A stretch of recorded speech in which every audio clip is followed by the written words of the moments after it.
carta de Paulo aos Romanos,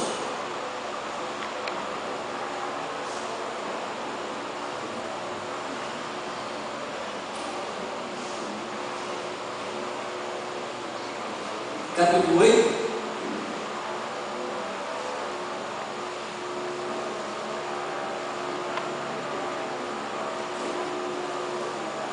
versículo 28. Romanos 8, 28. Deixa eu perguntar ao irmão César, cadê os envelopes de contribuição missionária? Está com você? Tá. Então, enquanto você está procurando aí a passagem, eu vou pedir para que ele passe, os empregos passem, para distribuir aí com você um envelope de contribuição missionária. Essa contribuição é voluntária, tá? Você pode doar, já pode entregar agora, pode entregar no próximo culto. Coloque nesse envelope aquilo que Deus colocar no seu coração. Ore, tá? E coloque a sua contribuição missionária e traga. Demonstre que você tem um coração voltado para missões e a medida da sua contribuição declara quão interessado você é em missões. Então, você está recebendo um envelope aí, ele vai chegar até você. Leve para casa, se você não tem a sua quantia agora. Quer orar a Deus para saber quanto você vai contribuir. Coloque a sua contribuição missionária e traga no próximo culto. Tá bom? Deixa o irmão terminar, se não serve nada de pregar, para que a gente possa ler a palavra de Deus na carta de Paulo aos Romanos, capítulo 8, no versículo 28.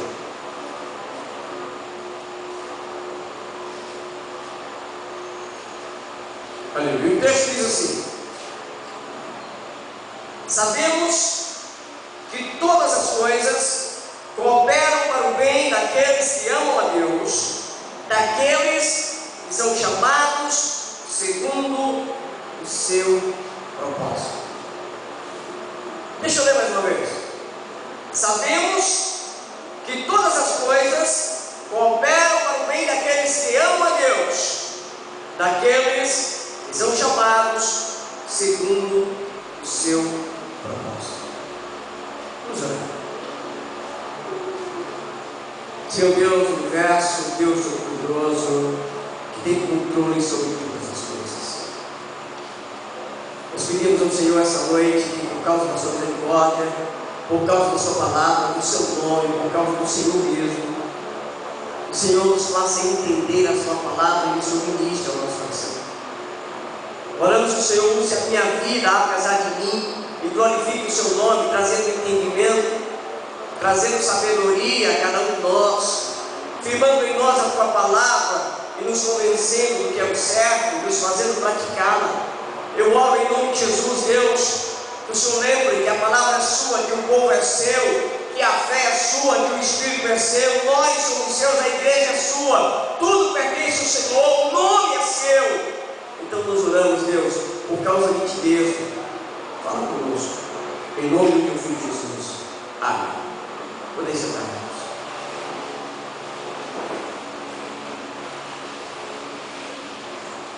Esse é um daqueles versículos que, se nós tivéssemos de fato que entrar no mérito exegético, ou fazer um exame a partir da hermenêutica desse versículo, nós teríamos que passar bastante tempo para que a gente pudesse dar uma clareada boa sobre a ideia daquilo que Paulo colocou.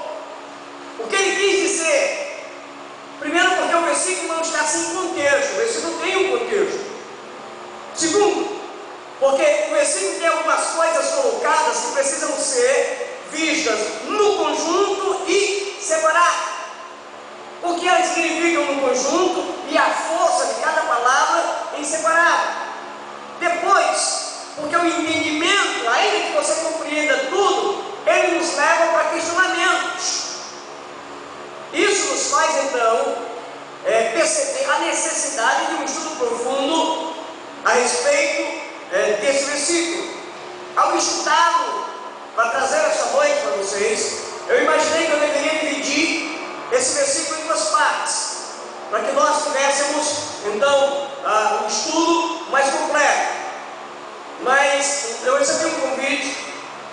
próximo domingo numa outra igreja, e no próximo domingo eu vou estar numa outra igreja, porque é um congresso de reforma protestante, e são poucos os pastores da reforma em Fortaleza, e por causa disso eu vou ter que estar pregando no domingo, porque ele fez o congresso dele pedindo por misericórdia, por favor, gentilmente, se nós poderíamos ceder um domingo nosso, eu poderia ceder para estar com eles pregando em um dos 5 solas, no caso, solos cristos. E aí nós vamos nos comprometemos com ele por causa da grandeza que representa a reforma protestante e da necessidade de pessoas instruídas sobre isso. Então eu vou tentar exprimir o que é possível a partir desse versículo. O texto começa dizendo assim: sabemos. Essa é a primeira afirmação de Paulo no versículo. A posição de Paulo não é uma posição de questionamento, mas ele diz: sabemos, temos convicção, temos consciência, nós temos noção, temos ciência disso, nós conhecemos isso, sabemos que todas as coisas cooperam para o bem daqueles que amam a Deus, daqueles que são chamados segundo o seu propósito. O primeiro questionamento é: se todas as coisas cooperam para o bem daqueles que amam a Deus, o que dizer, por exemplo, a respeito de um homem de Deus, um pastor, que esteve no interior, esteve na floresta da Colômbia, conheceu indígenas, traduziu para a linguagem deles o Novo Testamento, imprimiu uma boa quantidade, levou para os indígenas e caiu nas mãos dos guerrilheiros que queimaram todos os Novos Testamentos. E ele voltou para o Brasil para refazer, e quando ele foi fazer uma revisão do texto, descobriu que estava com câncer. E ele pediu a Deus, ele disse: Senhor, eu quero te pedir 2 coisas. Uma, que eu consiga terminar esse trabalho para mandar de novo. E a segunda, que o Senhor me dê um pouquinho de tempo para eu ficar com os meus netos. E Deus disse para ele: não. E ele deu. Como pensar que isso contribui para o bem? Como vamos entender que todas as coisas cooperam para o bem daqueles que amam a Deus diante de tragédias? O que dizer para alguém que perdeu um filho, que perdeu um marido, esposa, que tragicamente perdeu os pais? Um pastor estava narrando a respeito de uma carta que ele recebeu, dizendo para ele o seguinte: prezado amigo pastor, não sei se você lembra do casal fulano e ciclano que estudaram conosco no seminário. Eu estou voltando do sepultamento deles. Eles foram tragicamente mortos em um acidente de carro, deixando 2 filhos, uma menina de 13 anos e um menino de 10 anos, que ninguém sabe com quem vai ficar. Como entender isso? Como entender que todas as coisas cooperam para o bem daqueles que amam a Deus e que são chamados segundo o seu propósito? Como olhar para esse versículo e ver nele positivo, coisas positivas, e não questionamentos em cima de questionamentos? Não faz muito tempo nós recebemos a notícia de que o irmão que esteve aqui conosco, o irmão Vim, que é da família do pastor Sônico, indo para o sul, estava trabalhando lá no sul com uma igreja, andando com a esposa no carro, chegando numa estrada com bastante névoa, sofreu um terrível acidente e a esposa morreu. Ele estava dirigindo, a esposa faleceu. E ele veio de lá para sepultá-la aqui no Ceará.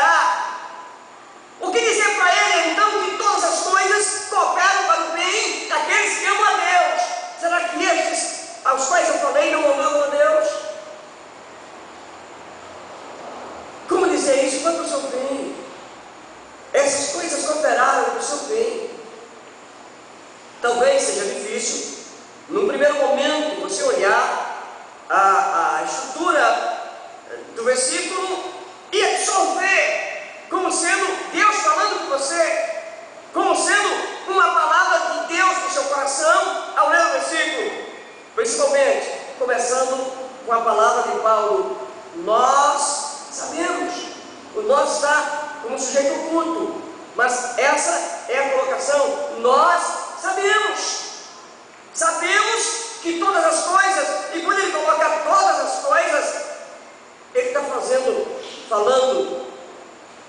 Algumas pessoas dizem, não, mas todas as coisas não quer dizer isso, quer dizer isso sim, e aquilo também, o antes, o depois e o durante. Há um estudo em cima desse versículo, e algumas pessoas, estudiosos, eles querem colocar aqui uma discussão em cima da parte que diz aqueles que amam a Deus, porque o verbo ele está aparentemente no particípio, no grego, dando também a ideia que todas as coisas cooperam para o bem, enquanto você estiver amando a Deus. O que traria então uma conclusão: se você parar de amar a Deus, as coisas deixam de cooperar para o seu bem. Mas a verdade é que o texto, apesar de gramaticalmente, estudando a gramática grega, pode dar essa impressão. Por outro lado, a continuação do texto, ou o contexto, parece que isso não tem sentido. No entanto, ele diz: sabemos que todas as coisas cooperam, elas operam juntamente, elas contribuem, elas trabalham. E aqui seria, nós poderíamos pensar do universo conspirando em favor de algo ou de alguém. Essa noite, eu gostaria que você saísse daqui melhor do que sempre. Se Deus permitir que nós possamos compreender esse versículo, eu espero que você cresça.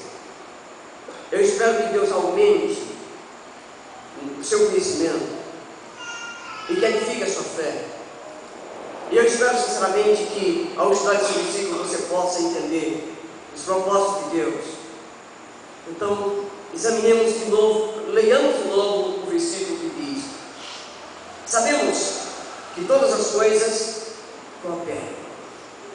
Primeiro, eu entendo que ele está falando que todos os acontecimentos, as horas, os minutos, as pessoas, as tragédias, todas as coisas cooperam.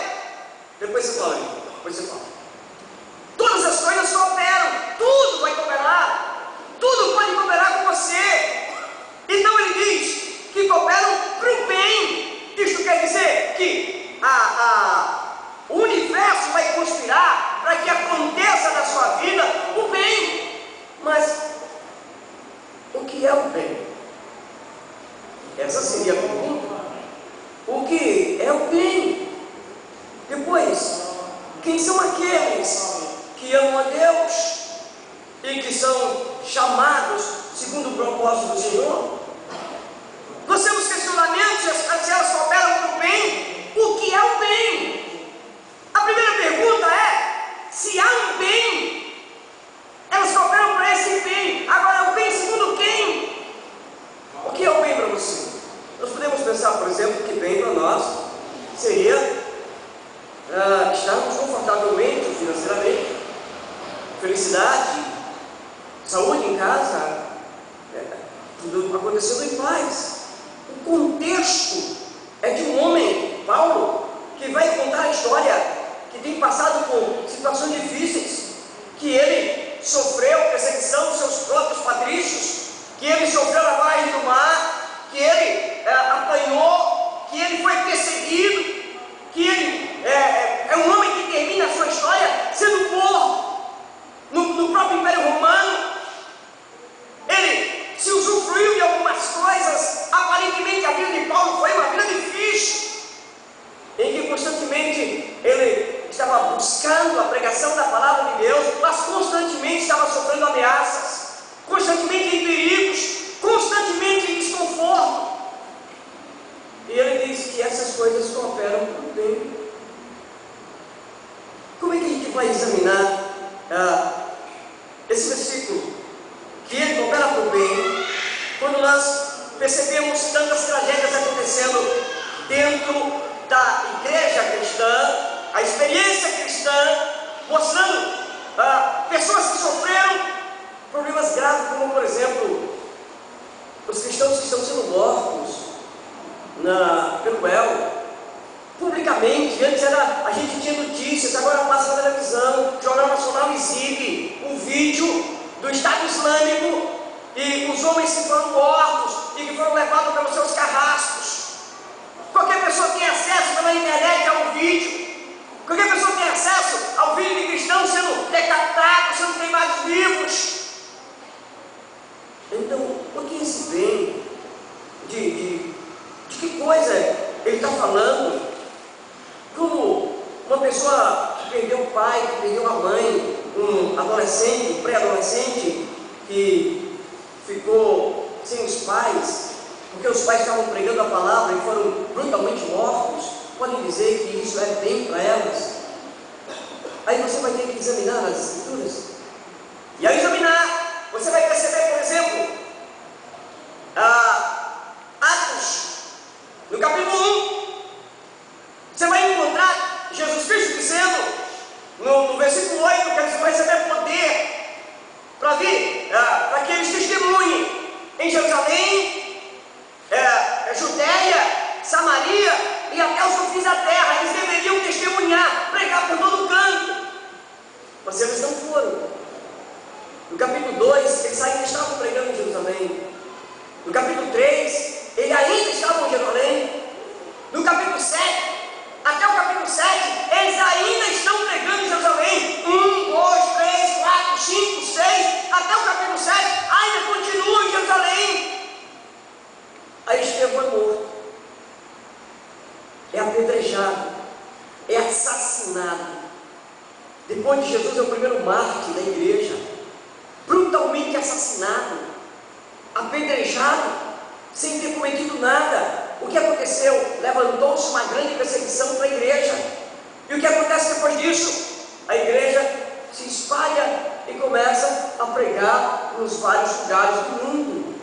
Até então, a igreja estava em Jerusalém. Ela não ouviu a ordem e o evangelho não foi pregado. E você diz, e o que tem de bom nisso? Você vai começar a definir que bem, quem define o que é bem é Deus. E o bem de Deus está relacionado ao seu interesse, ao seu propósito, aquilo que Ele preparou para acontecer. Isso terá que acontecer. E aqueles que são chamados estão incluídos nesse propósito. Então o bem de Deus era que o evangelho chegasse a outras criaturas, e que os homens que foram chamados por Deus deveriam ir a esse local, partilhar do bem de Deus. E eles só fariam parte do bem de Deus se obedecessem. E aí precisou uma perseguição. Aí você pergunta, e Estevão, o que tem a ver com isso? Ele era um homem sério, um homem bom, um homem que amava a Deus, um homem puro, um homem que estava demonstrando a sua fé. Bem, eu quero dizer para vocês que esse apedrejamento só empurrou ele para os braços de Jesus. Se você vê, a morte dele acontece de uma forma em que ele olha e vê Jesus no céu. Ele não sente dor, ele é apedrejado, e as suas últimas palavras são de intercessão por aqueles que estão apedrejando a ele. Ele diz, eu vejo céus abertos, e vejo o Senhor. Então, talvez para alguns de nós a morte é um problema, e ela de fato é um problema se você morre sem Deus, se você não é um chamado segundo o propósito de Deus. Você vai entender ainda na passagem que ele diz o seguinte, no versículo 29: porquanto aos que de antemão conheceu, também os predestinou para serem conforme a imagem do seu Filho, a fim de que ele seja o primogênito entre muitos irmãos. E o 30: e aos que predestinou,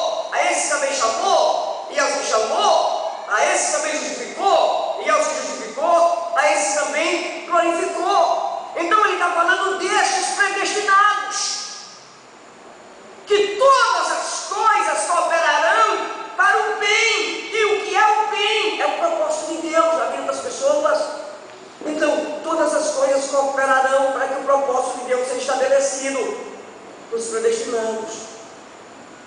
Como entender, por exemplo, a tragédia da vida de Jó? Jó teve uma tragédia financeira terrível, uma tragédia familiar terrível, uma tragédia matrimonial terrível.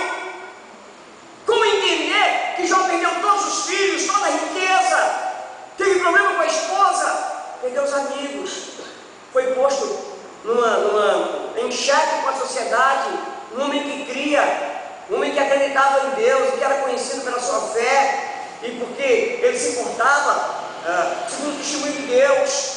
De repente é este homem, e não o mau, e não o perverso, e não o pecador, e não aquele que duvida de Deus. É esse homem que sofre uma tragédia na sua família.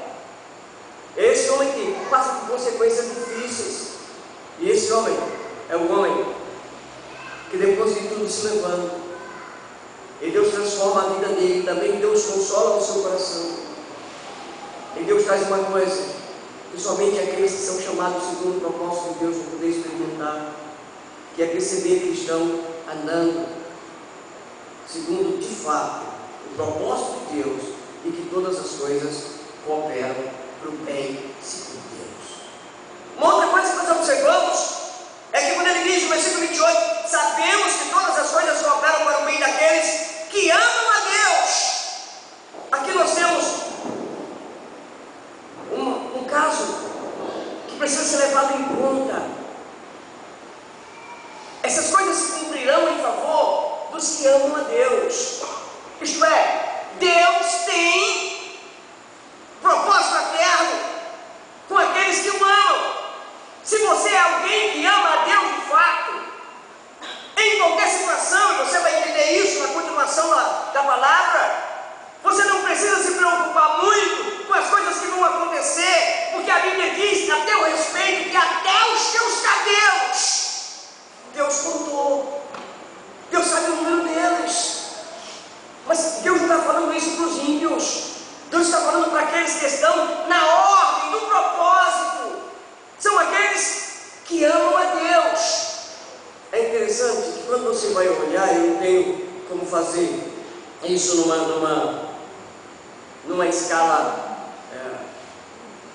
esmiuçando, mas eu poderia mostrar para você que até mesmo quando a pessoa se afasta de Deus, mesmo o afastamento dele contribui com o propósito de Deus. Mesmo as quedas que ele levou, os tombos de pecado, contribuem com o propósito de Deus, porque ele é um predestinado.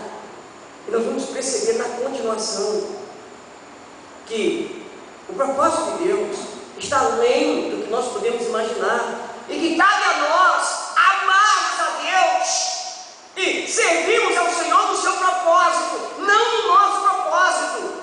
Qual é o seu propósito? Você vai perguntar para as pessoas: qual é o seu propósito na vida?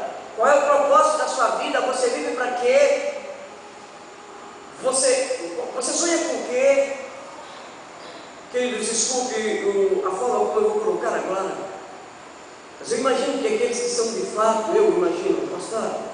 não posso não estar completamente certo, mas eu imagino que aqueles que são predestinados, aqueles que amam ao Senhor, todas as suas coisas, eles levam em conta o conselho do Senhor. Seu trabalho leva em conta o conselho do Senhor. O seu casamento, ele leva em conta o conselho do Senhor. A sua vida secular, de uma forma geral, ele leva em conta o conselho do Senhor. A criação dos seus filhos, eles levam em conta o conselho do Senhor. A sua alimentação, a sua forma de viver, de pensar, de andar, de se portar, o local onde ele vai, leva em conta os propósitos do Senhor.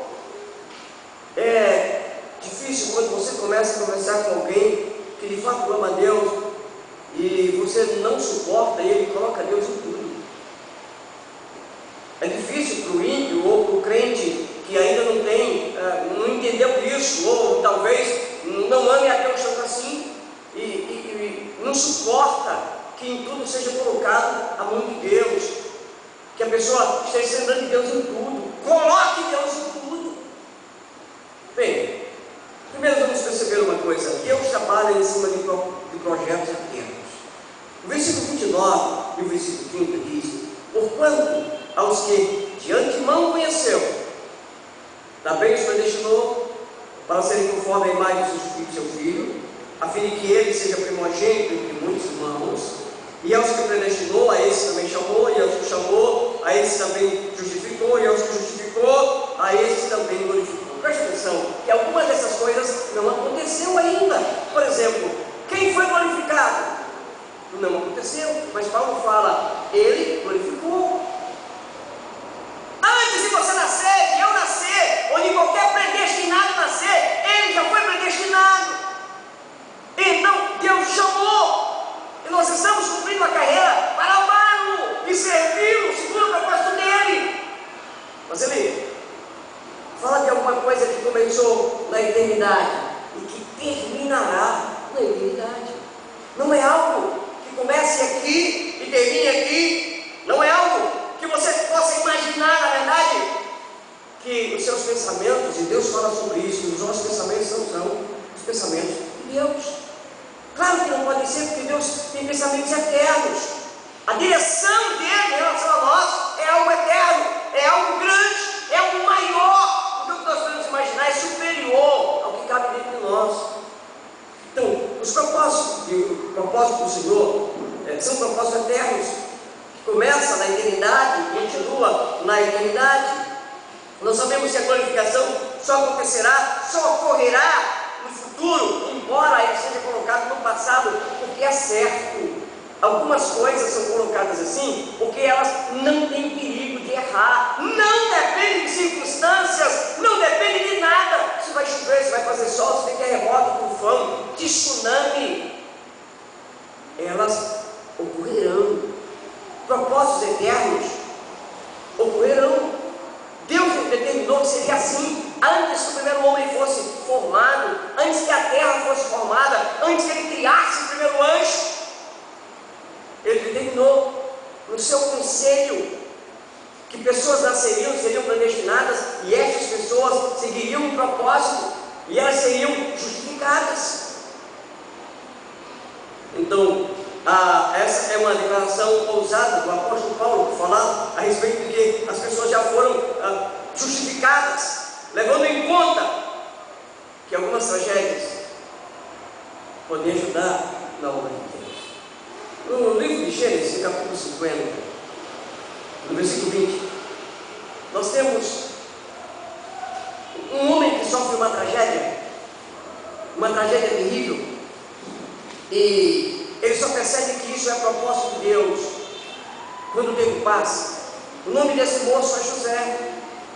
Ele é vendido pelos irmãos. Imagina você na sua família se juntar e vender você. Você pode imaginar assim, vai vender? Claro que vende. Hoje as pessoas vendem os outros para tráfico sexual, vendem para tráfico de órgãos. Hoje, no nosso tempo, naquela época se vendia para ser escravo. José foi vendido para ser escravo. E quando ele encontra os irmãos dele, ele fala lá, no versículo 20, do capítulo 50 de Gênesis: vós, na verdade, intentaram mal contra mim, porém Deus o tornou em bem. Ele está dizendo, a tentativa de vocês de fazer uma tragédia aconteceu na minha vida, isso estava programado nos propósitos de Deus, porque todas as coisas cooperam para o bem daqueles que amam a Deus e que são chamados segundo o seu propósito. Eu sei que algumas coisas da sua vida certamente levantam um questionamento, principalmente se você está sofrendo. É difícil você chegar para uma família que está passando por uma tragédia e dizer para ela: olha, se você ama Deus, estas coisas cooperam para o seu bem. É difícil você chegar para alguém que perdeu tudo, alguém que está sem nada, e dizer para ele: olha, esse momento que você está passando, se você ama Deus, isso coopera para o seu bem. Mas a gente pode ver isso na Bíblia, algumas tragédias que cooperaram para o bem. Vamos ver dois casos, por exemplo. Nós temos o livro de Lucas, no capítulo 15. A partir do versículo 11 temos uma história falando a respeito de um homem que tinha 2 filhos, a parábola do filho pródigo. O mais moço pediu dinheiro, o pai deu a herança para ele foi embora. O dinheiro foi motivo para ele ir para a depravação, para o pecado. Mas aí a tragédia que ocorreu lá na cidade, que parecia ser um castigo para ele, todos diriam, tá vendo? Isso é um castigo. Deus está castigando o filho pródigo. Na verdade, era porque todas as coisas cooperam para o bem daqueles que amam a Deus. E foi essa tragédia que fez o filho voltar. Foi quando o filho não tinha mais nada. Foi quando ele realmente não tinha dinheiro, não tinha comida, não tinha emprego, estava cuidando de porcos. Eu pergunto, quem foi que levou ele para Deus? Foi o dinheiro ou foi a falta do dinheiro? A escassez de dinheiro. Quando ele não tinha mais dinheiro nenhum, ele voltou para Deus. Ele volta arrependido. Você vê pessoas pedindo dinheiro a Deus, principalmente nas igrejas, fazendo um monte de promessas e de correntes e de outras coisas mais para pedir dinheiro. Nós vemos um outro jovem em que Jesus conversa com ele e ele estava seguindo o Senhor, e quando Jesus disse que ele se desfizesse com dinheiro, ele prefere se afastar de Jesus. Quem afastou ele de Jesus? O dinheiro dele. Então, nessas duas colocações do Novo Testamento, nós temos o dinheiro afastando um jovem e a falta de dinheiro trazendo um jovem, o Senhor. Uma tragédia contribuindo para o bem, porque no fundo, aquele camarada amava Deus, porque quando ele está lá, na pior, ele não vai continuar na pior, ele percebe isso, e ele diz: quantos empregados do meu pai estão bem, comem bem, são tratados bem, e eu aqui nessa situação vou voltar e vou dizer: pai, peguei contra o céu e contra ti, já não sou digno de ser chamado teu filho, trata-me como nos teus servos. O que ele entendeu? Que era brincadeira, era perto do pai, e essa volta foi propositada por conta da tragédia que sucedeu no local onde ele estava. Existem coisas que nós não vamos entender até que entendamos esse versículo. Uma outra coisa que a gente vai perceber aqui é o laço amoroso de Deus para conosco, que ele não se rompe, mesmo diante das piores tragédias da vida. Veja no versículo 35, por favor, de Romanos 8. Ele diz assim: quem nos separará do amor de Cristo? Será tribulação, ou angústia, ou perseguição, ou fome, ou nudez, ou perigo, ou espada? Ele está dizendo: qual é a coisa capaz de separar o predestinado, o que ama a Deus, o que é chamado segundo o propósito de Deus? De Deus. Deixa eu dar uma boa notícia para você. Você ama a Deus? Então talvez seja uma má notícia. Deixa eu perguntar de novo: você ama a Deus? Então nada vai poder afastar você de Deus, porque a Bíblia diz que até as coisas ruins e difíceis vão contribuir para o bem daqueles que amam a Deus e que são chamados segundo o seu propósito. Uma pergunta que Paulo faz no versículo 35 é uma pergunta retórica, isto é uma pergunta que não precisa ser respondida, porque ele já tem a resposta. Ele diz: quem nos separará do amor de Cristo? Paulo não estava fazendo essa pergunta para que alguém respondesse, ele estava fazendo essa pergunta para ter argumentos, porque ele vai colocar em frente: quem nos separará do amor de Cristo? Ele coloca: será a tribulação?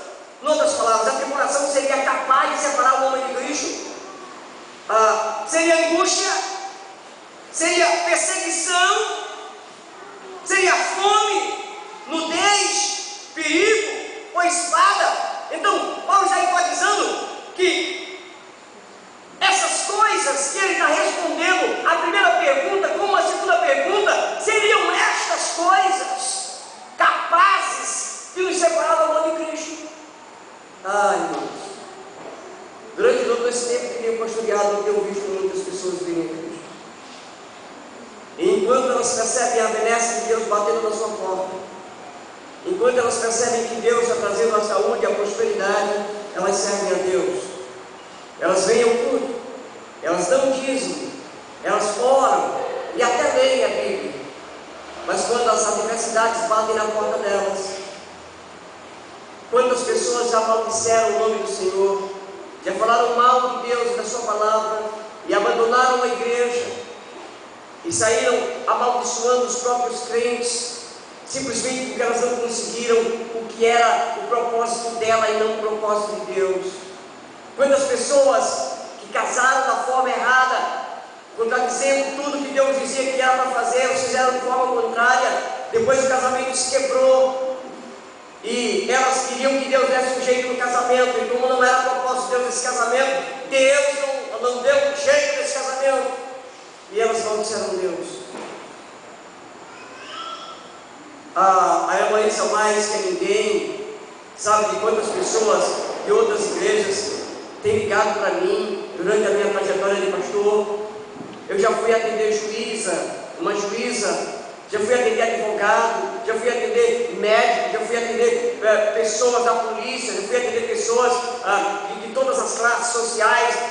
Alguém ouviu falar do pastor Júlio e me chama porque elas precisam de uma palavra, porque elas estão a ponto de abrir mão da fé.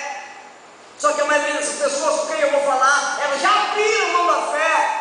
Elas querem que eu lhes dê uma palavra de milagre que reverta a situação que elas estão, sendo que a situação que elas estão é uma situação ilegal.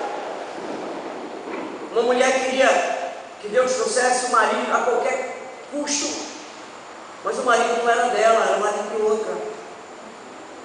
E ela estava amaldiçoando a Deus, porque Deus não fazia o que ela queria. E como essa, outras pessoas nessa situação se encontraram. Uma das situações mais difíceis para mim foi quando eu fui numa UTI orar por uma recém-nascida, uma criança linda, uma menininha linda, que nasceu com um problema congênito.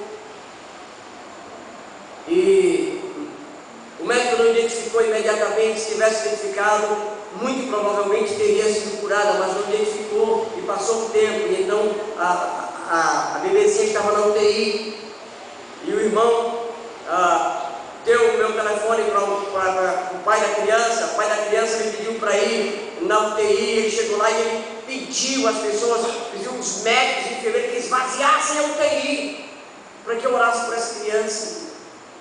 Eu disse para ele que eu precisava disso, e eu orei pela criança. Uma coisa incrível, eu nunca vou esquecer isso. Quando eu coloquei a mão na cabecinha daquela criança linda, que estava em coma, a criança sorriu, e isso foi emocionante. Eu orei por aquela criança, e eu vim embora, mas a criança morreu. Eu briguei com Deus aquela noite. Por que o Senhor deixou a criança ir embora? Porque o que essa criança tinha? O que ela fez? Eu briguei com Deus. Eu ainda não compreendia tantas coisas, mas Deus tinha propósito nisso. E as coisas só acontecem, só se sabe depois de muito tempo. Como essa, outras situações. As situações que você não tem ideia. Uma mulher veio buscar, nós fomos em cima da carroceria de um carro. Aí eu acho que a Marisa lembra dessa, porque tinha um filho que estava tentando se matar, e ele tinha comprado um punhal, uma faca, um punhal, e ele estava dentro do quarto tentando se matar, e a mulher veio me buscar, porque eu tinha que ir lá. Eu entrei no local, o sujeito estava com um punhal, e ficamos só eu e ele dentro do quarto. E aí, depois de algum tempo de conversa, o camarada aceitou Jesus como Senhor e Salvador e me deu um punhal. A tragédia aparentemente anunciada, que a mulher ficou enlouquecida, veio me buscar em cima de uma caminhonete, de um lançadeiro.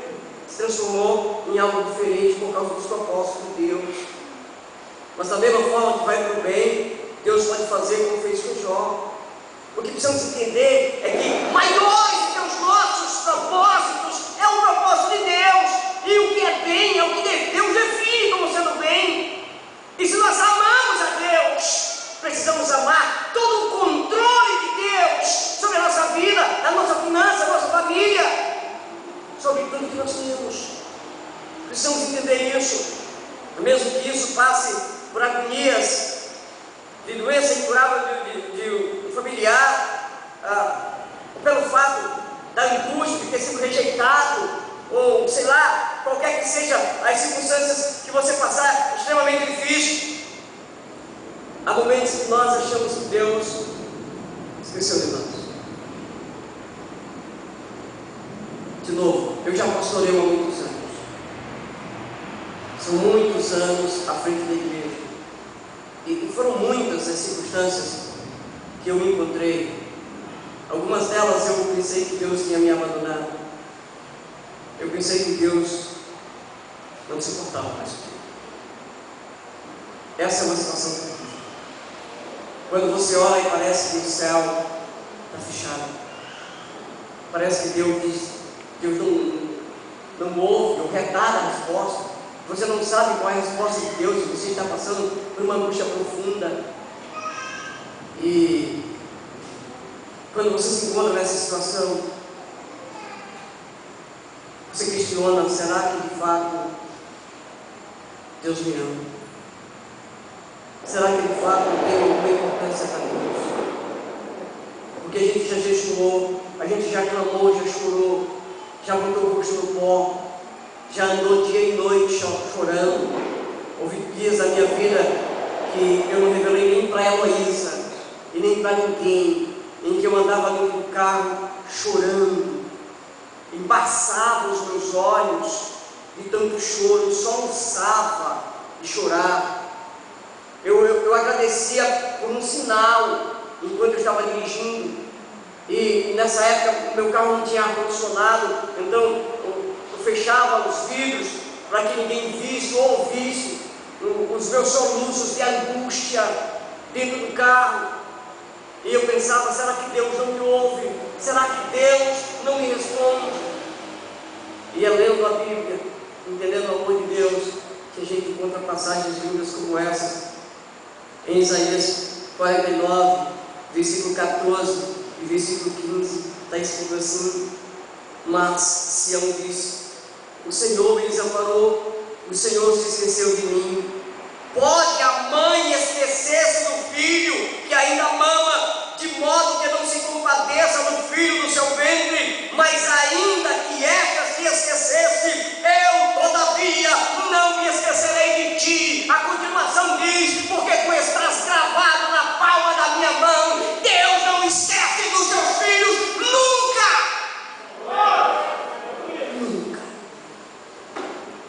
O que precisamos entender é o que é propósito de Deus e o que é o bem, quando ele diz esse versículo. No Salmo 27, versículo 10, Davi fala do amor imutável do Senhor. Ele diz: ainda que meu pai e minha mãe me desamparassem, o Senhor me acolheria. Ainda que meu pai e minha mãe me deixassem longe, não ligassem mais para mim, todavia o Senhor não ia esquecer de mim. Davi compreendeu a respeito do propósito de Deus, mesmo em meio às muitas tragédias que ele passou, inclusive com seus próprios filhos, problema na sua própria família. Davi tinha uma certeza: ele amava a Deus, então todas as coisas haveriam de cooperar para o bem daquele que ama a Deus e que são chamados segundo o seu propósito. Mas aí há uma coisa, por último, que eu terminar. O laço amoroso de Deus para conosco ultrapassa os limites da própria morte. Isso é, para mim, maravilhoso. Deixa eu fazer uma colocação para vocês. Todo trabalhador de carteira assinada, ele paga o INSS. Isso é uma garantia para que quando ele completar uma determinada idade, ele tem direito a uma aposentadoria segundo o que ele contribuiu. Então o trabalhador sabe que quando o que paga o INSS, ele sabe que quando ele não puder mais trabalhar, ele terá por parte do governo um pagamento de um valor por aquilo que ele contribuiu.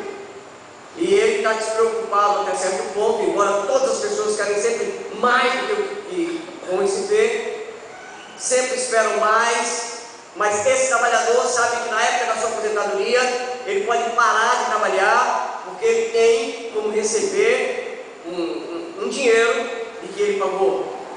E ele está tranquilo em relação a essa vida até certo ponto. Por menor que seja a contribuição que ele receba como aposentado, mas ele receberá. Então ele contribuiu, ele se preparou para isso, contribuindo durante seu tempo de trabalho para receber na época certa a sua aposentadoria. Mas isso, além disso, há pessoas que fazem previdência privada. Elas pagam durante 10 anos, 15 anos, 20 anos, para o final desse tempo elas receberem uma bolada de dinheiro, que é o que faz a previdência privada. É um investimento que você está fazendo para o final desse tempo você tem um dinheiro guardado que foi investido e rendeu. Outras pessoas compram imóveis, outras compram carro, outras compram qualquer coisa, outras ainda querem continuar trabalhando, outras simplesmente querem desfrutar do tempo de trabalho que já fizeram. Mas todos os planos são referentes a essa vida. Quando passar o seu tempo de vida, a sua aposentadoria vai cessar, seus imóveis não terão nenhum valor, a sua aposentadoria privada não vai servir para nada para você. Depois que você for colocado no caixão e depois que você for sepultado, você será apenas uma lembrança na terra.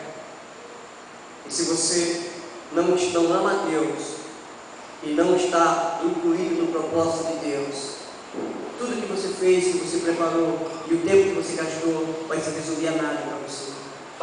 Mas se você está incluído naqueles que amam a Deus e que são chamados segundo o propósito de Deus, eu quero que você observe o que diz o versículo 38 e o versículo 39.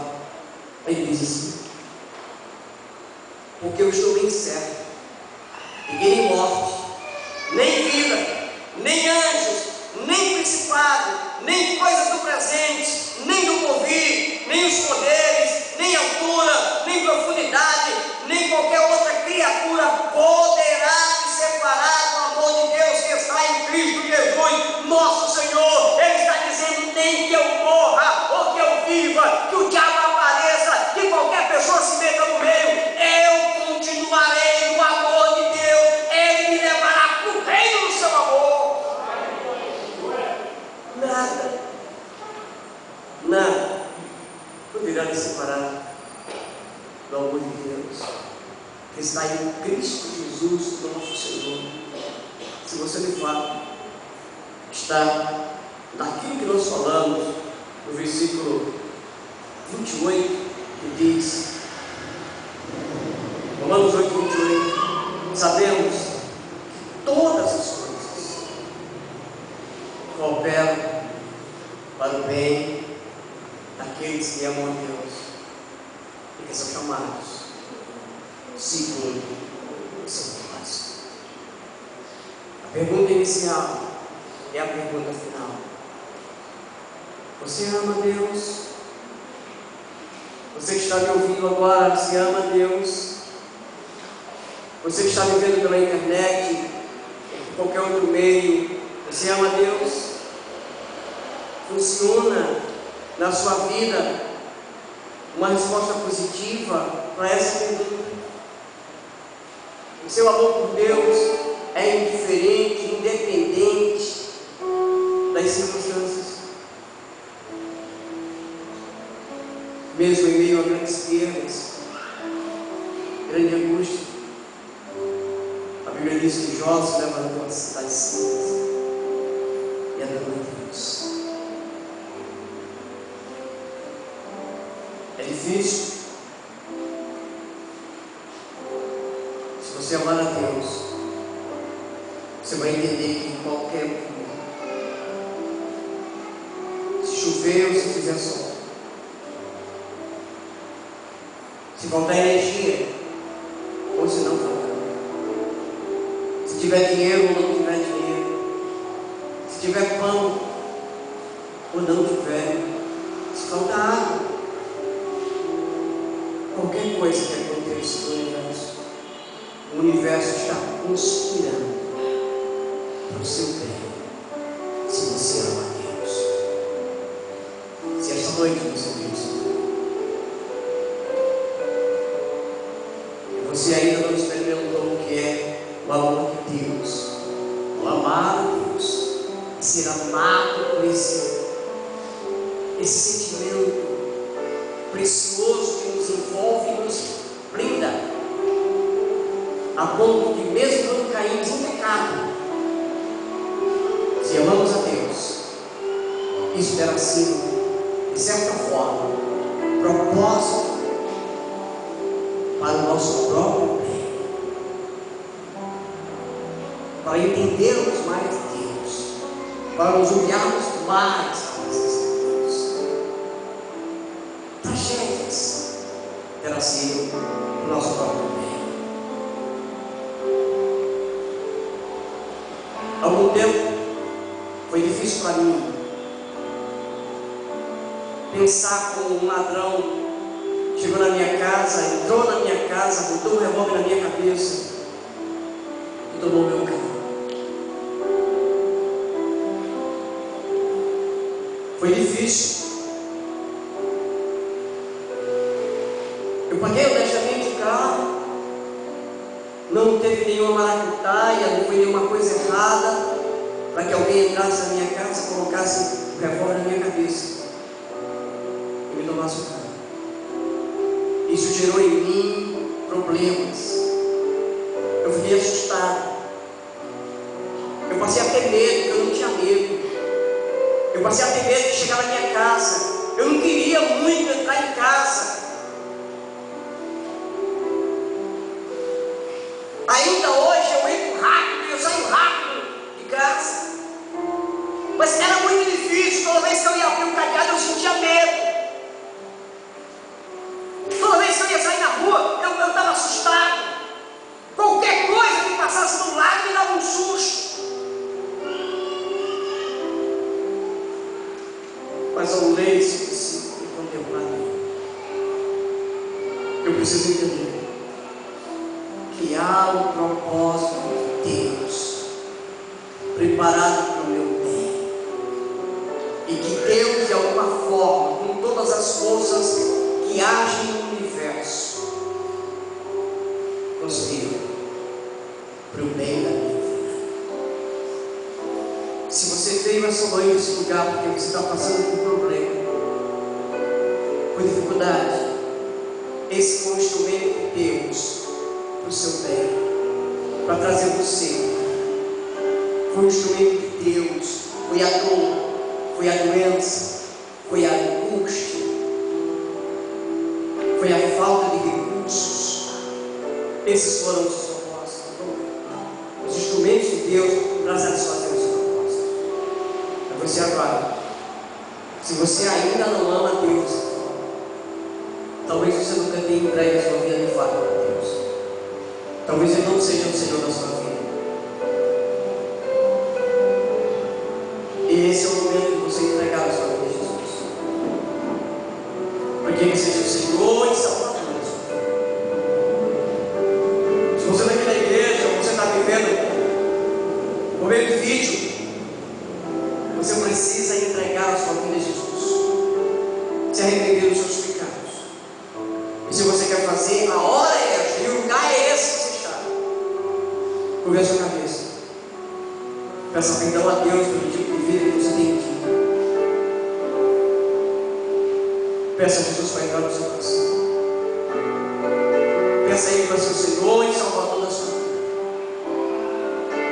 E se você estiver fazendo essa oração agora, e você precisa de ajuda ao final do culto de culto, eu gostaria de ajudar a andar nos caminhos do Senhor. Agora, gostaria de convidar os irmãos que vão me ajudar a celebrar assim.